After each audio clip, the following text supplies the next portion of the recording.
I'm Shannon Griffin, and this is Chatterbox. In the first of 4 episodes, I interview a woman who is no stranger to making headlines. I'm Shannon Griffin, and you're tuned into Hospital Radio Medway. Now, my guest today is someone who's been described by Sir Richard Branson as follows. Initially, when you meet her, you just wonder if she's too good to be true. All she talks about is good causes and ways of helping other people. And Hillary Clinton said of her, "She has accomplished so much and she has inspired so many people along the way, but she's also great fun. She's just someone who lights up a room when she walks in. She combines the seriousness of her mission with the understanding of the fleeting nature of life and the need to enjoy every single minute of this beautiful gift we've been given." And Larry King, the American TV presenter, described her as a dynamic personality with a wealth of knowledge about global humanitarian issues. She's passionate about her focus on nutrition and healthy living, animal rights, and her life story is both riveting and remarkable. Now, Heather has raised millions of pounds for good causes, not least of which includes £18 million for landmine clearance. She's brought the plight of the disabled to greater public attention and championed veganism for the benefit of individual health and the planet. She's a philanthropist, charity fundraiser, activist, campaigner and mother. I am delighted to welcome Heather Mills. Heather, how do you react to all those accolades from Richard, Hillary and Larry? It's mad. I mean, it's funny because when we go through the roller coaster of life, my sister, when we went through some really difficult times, she said, "You need to get out all those awards you've had." And I was like, "I don't know where they are. They've just gone in a box in the basement." It is funny when you do take a minute, when you're so busy just rushing through life, trying to problem solve, to reflect on your life, basically. It just feels like I'm watching someone else's life when I look at it or when I hear introductions like that, because I'm so in the moment and dealing with what's in the moment and what needs to be fixed now rather than reflecting, which is great for problem solving, but also you can learn a lot from your past mistakes and try and learn from them. And I think that's one of the biggest weaknesses of a lot of people in life is to keep making the same repetitive mistakes. And I'd say it was one of my biggest lessons, because sometimes it's better to let things go than keep trying and trying and trying to fix it. There has to be a line where you go, okay, I've tried everything which way but loose. But unless you've got either a partner or a team or like-minded people with the same values, beliefs, and work ethic, then you can spend a lot of time wasting energy and wasting life. So I'd say that was my biggest lesson. So how do you try and get that balance as best you can? Because from what I've read about you, when you get into something, you kind of give it 100%. So how do you get that sort of work-life balance? What I've really realized is never to ignore my gut instinct. And when I've ignored it and listened to other people, I'm so open with my team and family and friends and everyone I work with. But if something in my gut, which is where most of our brain lies, which is why bad nutrition is why we've got so many issues in the world, then I've realized that when I've ignored that and listened to other advice, that it's backfired on me. And I like to address the best and believe the best in everybody. And it's a very hard lesson in life when you realize that not everybody has the same values, the same ethics and beliefs, and is not as nuts as I am. So, some people are quite happy, and I totally get it, getting up in the morning and going to work and having a nice routine. There's real value in quality of life, but it's about knowing who you are as an individual. As you said, we're all so unique. So who am I as an individual? I basically have to be doing something productive. And it doesn't matter what it is. It could be playing the saxophone, learning a language, running a business, solving a problem. I'm not someone that can just sit around, and I never will be. However, I'm full on and full off. So if I'm on real time off, then my phone is off, my emails are off, and I'm non-contactable unless it's an Hmm. absolute emergency. Hmm. So you've got the ability to switch off and then dedicate your Yeah, efforts passionately to the causes you believe in. yeah, and I think that happened actually when I was 25, and people who don't know me very well and only see the completely 110 miles an hour Heather don't believe that I can switch off, and they're in complete shock when they join the company and see how intense I am. Start at 5, finish at midnight, 6 days a week. Used to be 7, finally took a day off. When I said I'm actually going away for a week, and you better ask me all the questions now. So think of everything in the next week because you won't be able to get hold of me.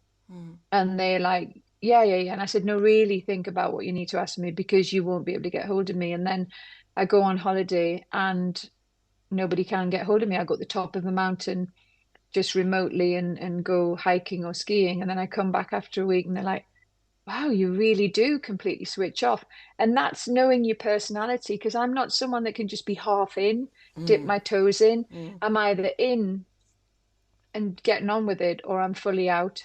Mm. And I wish I could be a 9 to 5 person who could just go to work and go home and switch off, but I can't. And it's important to know. And we're all needed in different ways. I couldn't run my businesses without amazingly dedicated 9 to 5 staff. How much of the way you see the world was shaped by your childhood and the things that happened to you when you were young? It's a really good question, and a lot of people who have gone through similar, like my brother and sister, same childhood, same crazy parents, totally different to me. Sister 9 to 5, brother's very laid back musician, not driven in any way whatsoever, but we had the same childhoods. So I've always believed it's innate and it's genetic. Hmm. It's when people say nature over nurture, I truly believe that most people are good, but when someone's evil, I just believe they're evil. And it's very hard to get that out of that person if they're really born with a black heart. It's not a high percentage of people, but we've seen people in history do absolutely horrific, inhumane things. Mm. And they could use their childhood, because I've certainly had a horrific childhood, as the excuse for their behavior. But it's who they are. It's not their childhood who made them like that. I do believe that your childhood affects you because obviously my mum left when I was 9. My dad went to prison when I was 13. I was on the streets as a teenager surviving. Mm.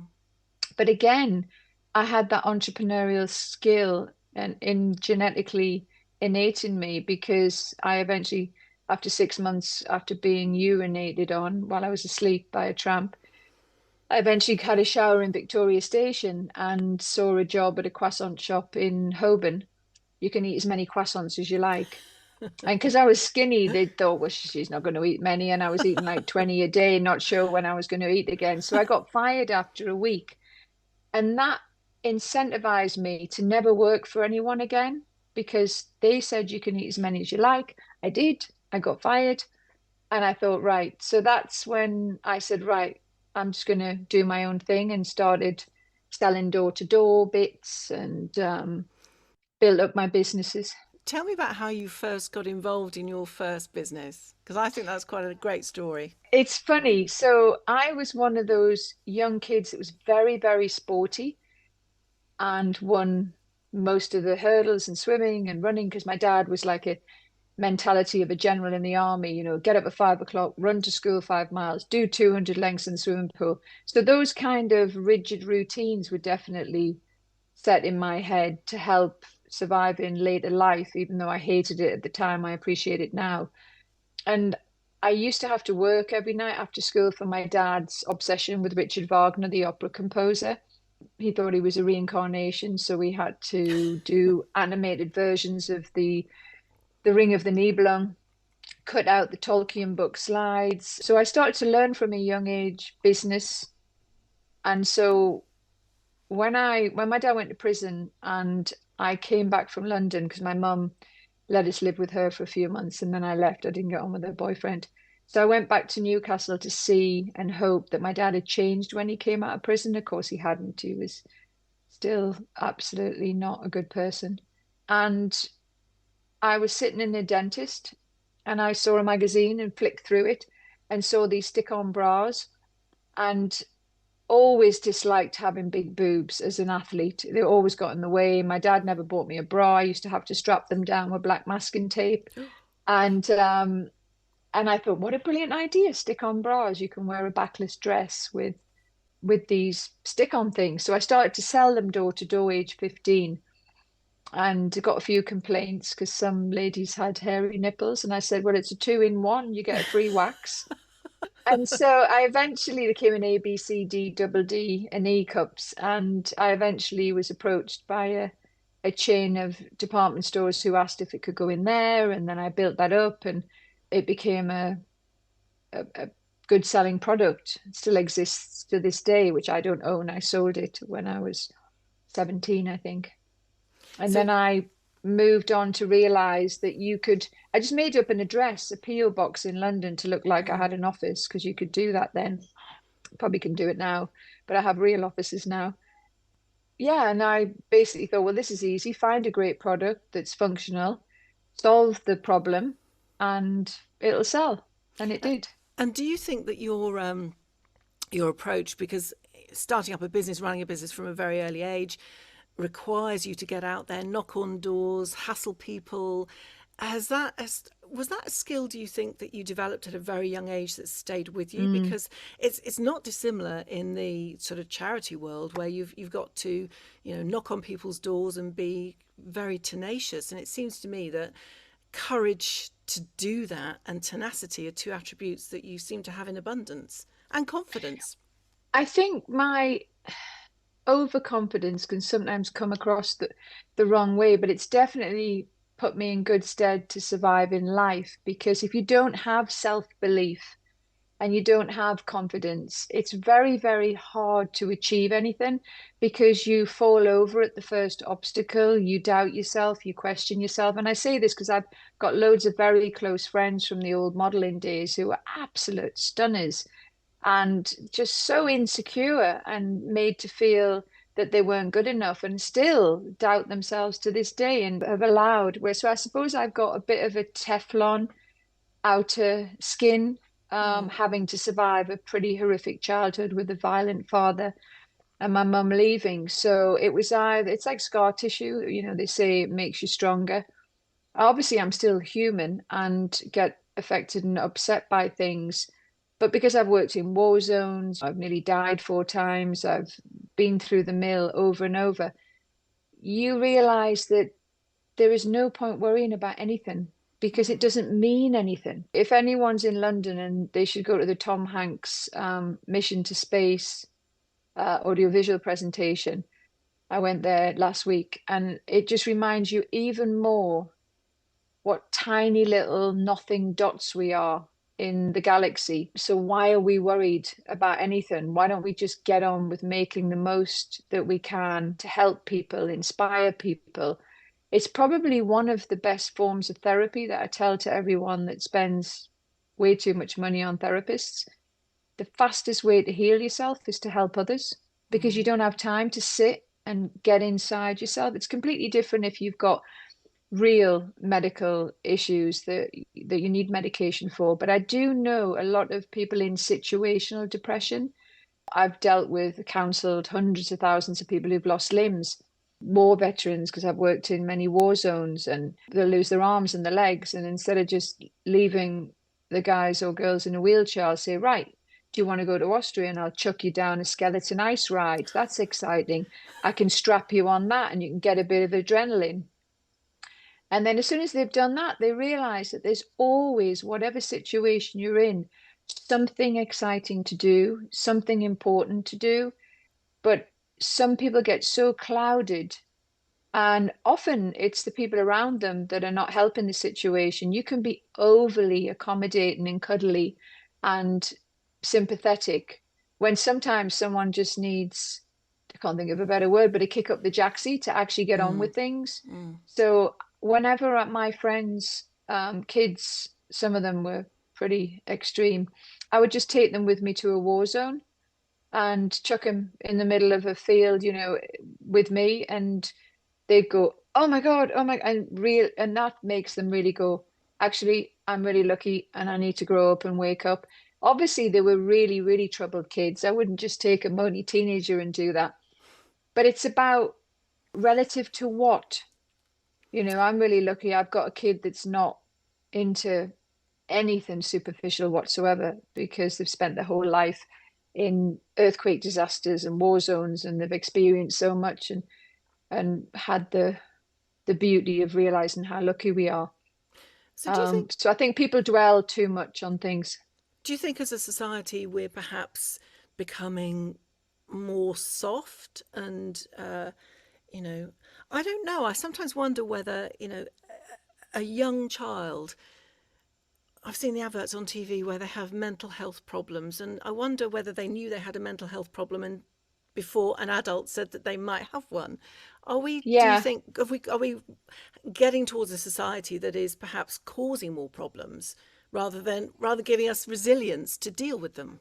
I think there's two areas at least. One is some people really do have mental health problems, and no Absolutely. matter how you paint life, they're in a dark cloud, and there's only certain things that can get them out of it. Mm, But there is a percentage that are overindulged yeah. and self-absorbed. And the more they read, and this is the problem with social media and the problem with the internet, there's a lot of benefits in it. You've got freedom, right to reply, lots of things, but there's a lot of damage. So people like to feel part of a community. And if you get involved with a community of people that decide they are a certain way, so to speak, then you want to stay in that community. Even before the internet at school, everyone wanted to be in with the clicky gang. It's like a tribal thing also for a large percentage of people. I mean, if you think about it, when Princess Diana died, nobody knew her that was grieving.